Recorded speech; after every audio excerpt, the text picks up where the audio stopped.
Have you ever gotten a phone call in the middle of the night? Most people brush it off as a wrong number, or maybe some drunk dialer who forgot the time. But sometimes, a phone call is more than that. That's what Rachel learned. She was 27, living alone for the very first time in her life. Her apartment wasn't anything special, just a one-bedroom in a sleepy little town. It wasn't fancy, but it was hers.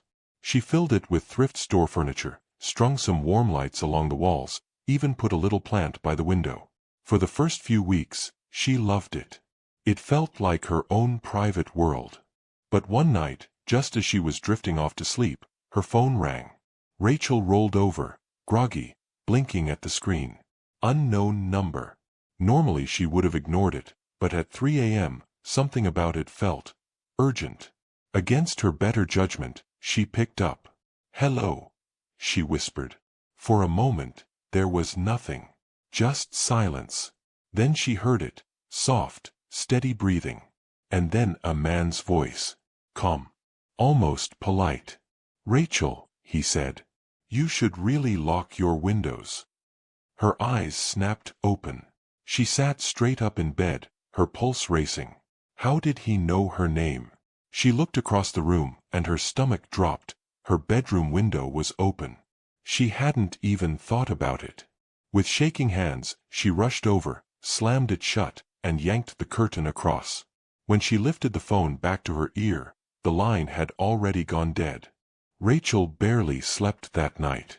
She told herself it was some kind of prank, maybe a wrong number from someone who guessed her name. She wanted to believe that. The next day came and went, and she managed to forget about it. But the next night, at 3 a.m. sharp, her phone rang again. Same unknown number. Her hands trembled as she answered. This time, the voice said, "Rachel, you left the kitchen light on." Her blood ran cold. She tiptoed to the kitchen, and sure enough, the light was still burning. She slammed the switch off, her throat dry. The calls kept coming. Every single night, always at exactly 3 a.m. And each time, the caller pointed out something small, but true. What color sweater she was wearing. What book was open on her table. What leftover takeout she had eaten. Details no stranger could possibly know. Rachel went to the phone company. They couldn't trace the calls. She changed her number. Twice. But somehow, the calls always found her. She even went to the police. They were sympathetic, but what could they do? There was no evidence. No break-in. Just a mysterious voice that knew too much. Weeks passed, and Rachel started to unravel.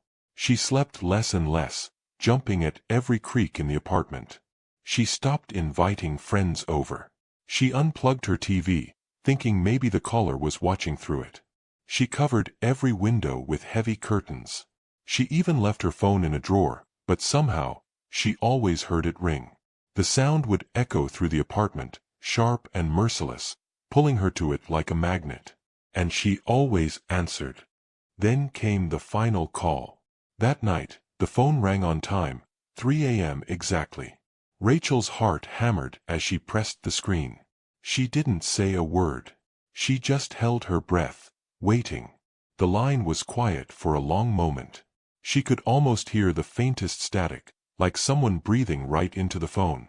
And then the voice spoke again. "Rachel," it whispered. "You can stop looking for me now." Her hands shook. "What do you mean?" There was a pause. Then the voice said, "I'm already inside." Her blood turned to ice. She spun around, scanning the dark apartment, but saw nothing. Just the stillness of her own empty space. And then the call ended. Rachel never answered another phone call after that. In fact, no one ever saw her again. Her rent checks stopped. Her mailbox filled up. Eventually, the landlord let himself in, only to find the place completely empty. Her clothes, her furniture, even the little plant by the window, gone. It was as if she had never lived there at all. But late at night, when the building gets quiet, some of the neighbors swear they still hear it. A phone ringing from inside that empty apartment. Always at 3 a.m. Everyone's gotten a wrong number before. Usually it's nothing more than a quick mix-up, someone asking for Mike or Jessica, you say they've got the wrong person, and that's the end of it. But what if the wrong number doesn't end? That's what happened to Daniel. He was in his early 30s, living in a quiet suburb, the kind of place where life felt predictable. He worked 9 to 5, came home, ordered dinner, watched a little TV. Nothing out of the ordinary. He was in his early 30s, living in a quiet suburb, the kind of place where life felt predictable. He worked 9 to 5, came home, ordered dinner, watched a little TV. Nothing out of the ordinary. The next night, same time, same number. Jeremy, please, I need to talk to you. Daniel sighed. Listen, I don't know who you're trying to reach, but this isn't Jeremy. The woman's voice trembled. You don't understand. He tried to shrug it off, but something about her tone stuck with him. By the third night, when the phone rang again, Daniel didn't want to answer. But he did. This time, the woman sounded desperate. Whispering. Almost. Daniel couldn't shake it. Who was this woman? Was she in some kind of real danger, or was this just some elaborate prank? The calls didn't stop. Every night at 3 a.m. sharp. Always from the same number. Always asking for Jeremy. Always sounding terrified. Sometimes she'd whisper about footsteps outside her door. Sometimes about shadows moving in her house. Once she even begged, Jeremy, please, don't let them in. Daniel finally blocked the number. But the next night, at 3 a.m., his phone rang again. Unknown number. He hesitated, then answered. It was her. The same voice. Why didn't you answer yesterday? She whispered. Daniel's blood ran cold. How did you get through? I blocked you. Her voice cracked. Because you can't block me, Jeremy. You promised. He almost dropped the phone. Listen, I'm not Jeremy. Stop calling me. She was crying now. If you don't help me tonight, they'll take me. And you'll be next. Click. The line went dead. Daniel sat in the dark, staring at his phone, his heart pounding. He thought about calling the police, but what would he say? That some mystery woman kept dialing him at 3 a.m.? The next night, the call came again. This time, when he answered, he didn't speak. He just listened. There was static at first, then her breathing. Shaky, uneven. And then, very faintly in the background, another voice. A man's voice. Jeremy, it said, low and calm. Thank you for answering. Daniel's chest tightened. Who is this? He demanded. The line went quiet. For a full 10 seconds, nothing but silence. And then, the woman's voice again. Only now, it wasn't frantic. It was flat, cold. You shouldn't have answered. The call disconnected. That was the last time Daniel ever heard from her. But sometimes, when his phone rings in the middle of the night, he doesn't check the number anymore. He just lets it go to voicemail. Because deep down, he's terrified that one day, she'll start calling again. And the next time, she might not hang up. Some horror stories feel like urban legends, the kind of thing you hear around campfires or on late-night radio shows. But this one actually happened to a guy named Mark. Mark was a college sophomore, living off campus with 2 roommates in a drafty old rental house. It wasn't anything special, peeling paint, creaky floors, the faint smell of dust no matter how much you cleaned. But it was cheap, and for college kids, cheap was all that mattered. Until one night, Mark was the only one awake. His roommates had gone home for the weekend, so he had the whole place to himself. Around 3 a.m., as he was scrolling on his phone in bed, he heard his cell buzz. Unknown number. He thought about ignoring it, but something in the pit of his stomach told him to answer. Hello. The voice on the other end was muffled, distorted, like the caller was speaking through static. Why are you awake, Mark? Mark froze. Nobody should have known his name. Who is this? The voice chuckled softly. You should really get some sleep. You've got an early class tomorrow. Mark's skin prickled. He did have an early class. He sat up, trying to sound braver than he felt. If this is some prank, it's not funny. The line clicked dead. But the next night, right on cue at 3 a.m., his phone rang again. Same number. Same muffled, static voice. You forgot to lock the back door. Mark's stomach dropped. He hadn't even been near the back door that night. His hands shook as he crept downstairs, and sure enough, the door was unlocked. He bolted it shut, his pulse pounding in his ears. When he looked back at the phone, the call had ended. But the next night, right on cue at 3 a.m., his phone rang again. Same number. Same muffled, static voice. You forgot to lock the back door. Mark's stomach dropped. He hadn't even been near the back door that night. His hands shook as he crept downstairs, and sure enough, the door was unlocked. He bolted it shut, his pulse pounding in his ears. When he looked back at the phone, the call had ended. After that, Mark didn't sleep for 2 nights. He kept every light on, triple-checked the locks, and left the TV running just for the noise. But eventually exhaustion won. And on the 3rd night, his phone rang again. He didn't want to answer. But some part of him couldn't resist. He pressed the screen to his ear, barely breathing. This time, the voice sounded calm. Almost casual. You can stop running around the house now, Mark. I've always been calling from inside. Mark's voice cracked. Inside? Where?